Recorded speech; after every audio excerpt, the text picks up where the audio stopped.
Hello, in this next video, we're going to take a look at how we can use this basic idea of how to find the antiderivative for a function that is basically a polynomial and apply it in a more general case. So let's take a look at a variety of different functions, little f, like x to the third or x to the 11, and then we'll look at x to the negative 5. So let's go ahead and start by finding the antiderivative of f of x equals x to the third. Now remember, we want to find some other function, capital F, whose derivative is equal to this thing, x to the third. And we call that the antiderivative. So you can think of that as the opposite of the derivative. So remember, when we took the derivative, we reduced the power by 1. So the opposite of that is to increase the power of 1 by 1. So we could ask the question, is the antiderivative x to the 4? The way that we check this is to actually take our potential antiderivative and then check it. What is the derivative of this function? X to the 4 prime is equal to what? It is 4x cubed. Now, 4x cubed is not what I started with.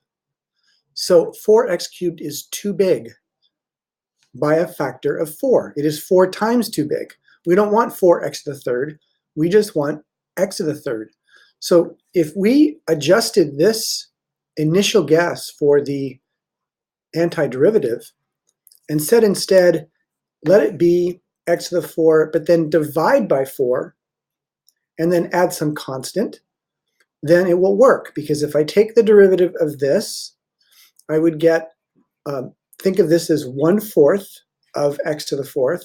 So I'd have 1/4 times the derivative of this, which is 4x to the third. So 1/4 times 4x cubed, the 1/4 and the 4 will multiply to 1, leaving me with x to the third.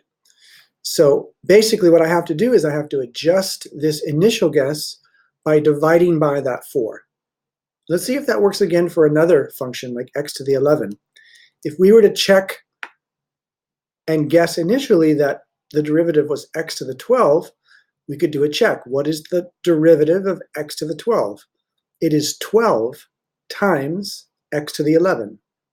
I don't want 12 times x to the 11. I just want 1 x to the 11.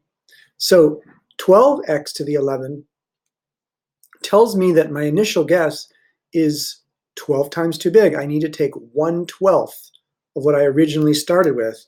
So I'm going to take x to the 12 and then divide it by 12 so that that fraction here will compensate for the fact that when I take the derivative of x to the 12, that 12 comes out in front, and then I can divide by the 12 in the denominator. And the same thing's going to be true no matter what kind of power I have when x is the base. The antiderivative of x to the minus 5 is going to start with initial guess of x to the negative 4, because I'm increasing the power. If I take negative 5 and add 1 to it, then I have x to the negative 4. But again, if I were to check this, the derivative of x to the negative 4 is negative 4 times x to the negative 5. I don't want a negative 4 in front of there, so my answer is going to involve dividing by negative 4 to basically divide out what happens when I do take the derivative. So what you see here is a pattern that when we start with a power of 3, we go up by 1 and then divide by that new power. Same thing here. X to the 11, we go up 1 power to 12, and then we divide by that same new power.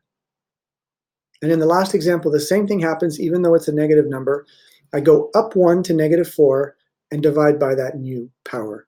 So the general rule, the general pattern for the antiderivative of a function f of x that looks like x to the n, where n is not negative 1, and we'll see why this is important a little bit later, but for now this is good for all values of n that are not equal to negative 1, What you see us doing here is taking x, increasing the power by 1 because we're doing the opposite of the derivative, and then we have to divide by that same new higher power.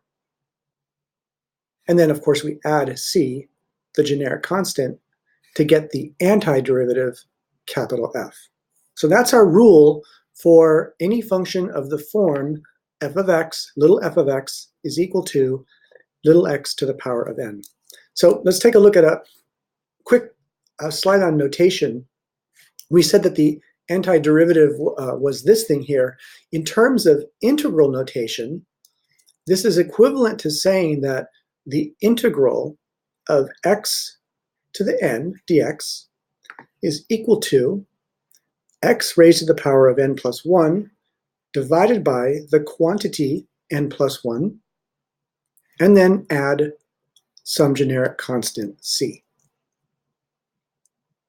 This is powerful because that means that if I have a polynomial function like this, then I can find the exact signed area pretty easily because I can find the antiderivative pretty easily.